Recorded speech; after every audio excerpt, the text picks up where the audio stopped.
In this video, we're going to discuss temperature and equilibrium. We've had K values for various reactions, but K values are not singular just for a reaction. The K value is dependent on temp. Just like a rate of reaction can be sped up if we heat things up, the K of a reaction can change as we heat or cool a reaction. And so any given K value is only true for the temperature at which it was originally measured and calculated. Why is this? What's going on? Well, imagine we have a reaction of A plus B in equilibrium with C.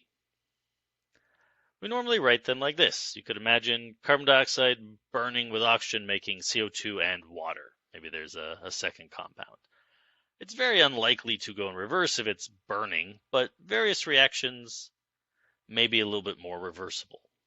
However, when you think about things like burning methane to make carbon dioxide and water, you also think about the heat that is released. Or perhaps you have a reaction where heat has to be added, and that's in equilibrium with some products. So you might have an exothermic, or you might have an endothermic reaction. Heat is part of the reaction. We don't usually write it as part of the balanced reaction as that tracks the atom changes, but it is still part of the reaction. The delta H of reaction is inherent in the balanced reaction.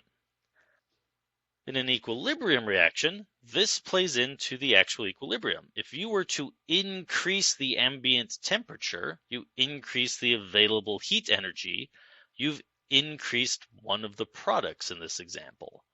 This is going to favor driving the reaction the other direction. If you do that on the endothermic, if you were to heat up by adding more heat here, you would drive it towards the products. Because heat is part of a reaction, changing the temperature changes the balance point. Since our normal K calculation only involves the remaining components, we would only see the effect of these change and how that would affect our K. And so our K value alters as our temperature changes because heat is actually playing a role in the equilibrium. More to it than just that, think about the energetics. If we have energy and our reaction, we'll have some starting material, we'll have some product. Well, there's the energy of activation, and there's also the delta H of reaction. Whether I'm going the forward direction or I'm going the reverse direction, both have to cover this component.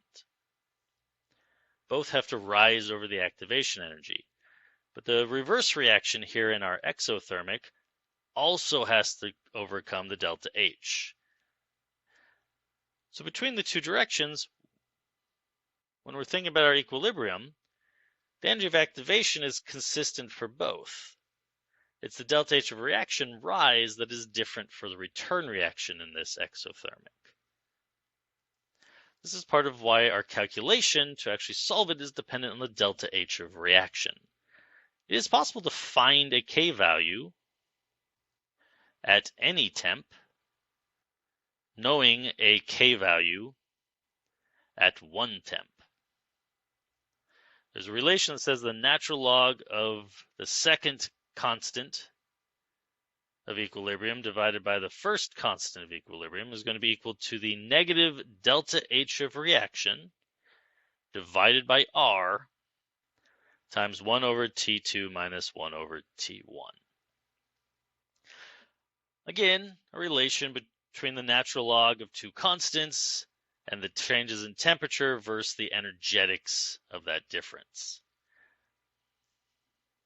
Well, rates were concerned with how large energy of activation was, getting any molecule to go over and therefore react. Well, fewer and fewer would have the energy, the greater activation energy was. That was true for rates. For equilibrium, for the amounts of each chemical, it's dependent on the difference between the energetics one direction or the other.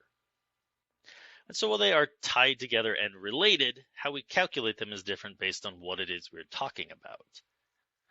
Your energy of activation can be larger or smaller, and while that will change how quickly you reach equilibrium, equilibrium itself is determined based on the difference in the energies of your starting materials and your products. The closer they are equal to each other, the smaller the delta H of reactions, the closer to 1 the K value is going to become. The greater the delta H, the greater the difference between your products and reactants, the more you're going to favor one side of the reaction versus the other.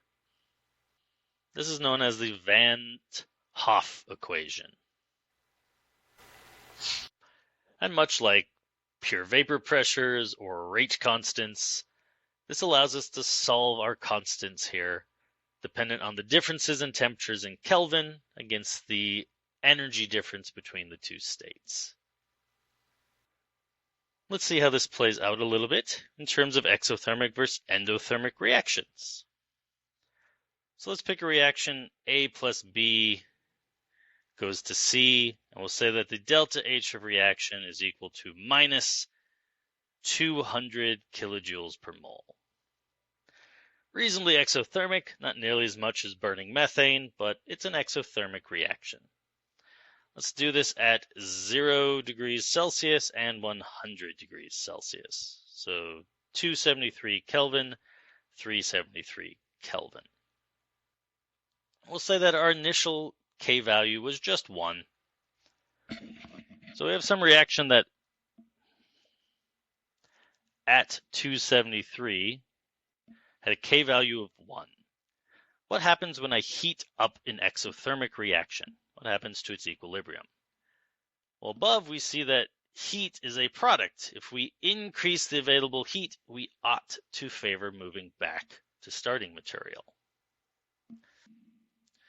Plug it into our Van 't Hoff equation to see if that's true. What would be the new constant at 373? Well, the natural log of K2 minus the natural log of 1 for our K value at K1. All that must equal positive 200,000 joules, so negative, divided by 8.314 joules per mole Kelvin, times temp 2, 373, minus temp 1, 273. ln of K2 minus 0 is equal to negative 23.6237. Add 0 to both sides, that goes away.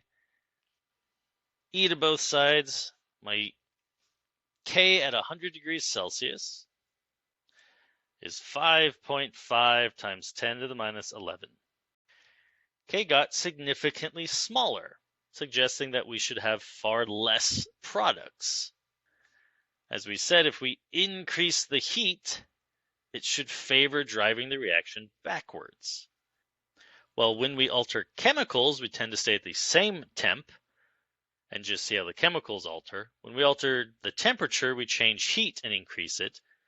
We see our K value alter as a result, as our K value is only looking at the other components and they have to alter to adapt to the change in heat. What if we did this for an endothermic reaction, however? Again, we'll start at 273, we'll go up to 373, but our delta H of reaction this time is, let's say, positive 73 kilojoules per mole. Our K will still equal 1.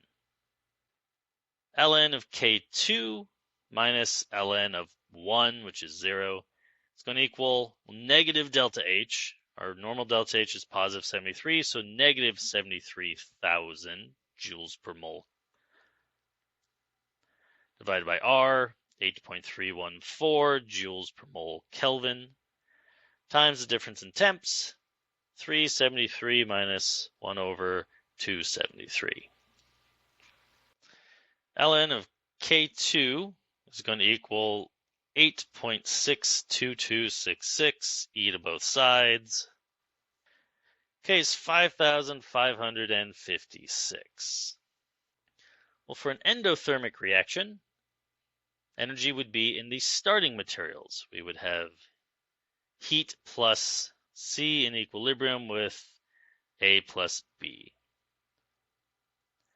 If I increase the heat on this side, it's going to favor pushing my reaction towards products, which means my K calculation of products over reactants is going to get larger on top and smaller on bottom. I should get a larger value out, and indeed 5,556 is greater than 1. And so we can calculate out our equilibrium constant at other temps than our initial temp as long as we know the delta H of the reaction. How much heat is released or required for that reaction? Is it positive or negative? Is it a reactant or a product? If we know these, then we can calculate out what those equilibrium constants should be at other various temperatures. But here's an overview how an exothermic, when heated up, will favor starting material, and an endothermic reaction, when heated up, will favor products. If you cool them down, they'll go the opposite direction. Cooling an exothermic reaction will favor moving towards products to regenerate that heat. Cooling an endothermic reaction will move towards starting materials to replace that heat.